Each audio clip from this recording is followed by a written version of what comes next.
Welcome to the Learning Pines YouTube. We hope this video helps. You start by enabling voice control so Mac OS can hear you and act. Open System Settings, then Accessibility, and select Voice Control. Once done, download the required language files if prompted, because offline recognition is more reliable and faster.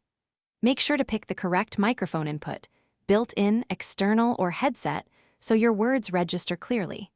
Then enable the voice control toggle and listen for the confirmation tone. This primes the system to accept commands and dictation immediately. Now customize how voice control behaves so it matches your workflow. Open commands to inspect presets and add custom ones.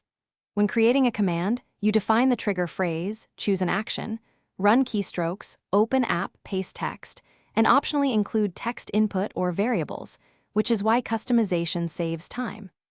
Once configured, test each command repeatedly in the target app to refine timing and phrasing. Also adjust the language model and vocabulary to reduce misrecognitions and improve performance over time.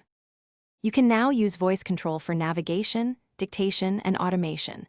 Speak clear commands like click file or select next paragraph and watch Mac OS respond. If accuracy drops, make sure to work in a quiet environment and lower background noise, and check microphone gain and sound settings because clean input equals better recognition. If commands stop working, restart voice control, toggle the language pack, or reboot your Mac. These steps resolve most issues quickly.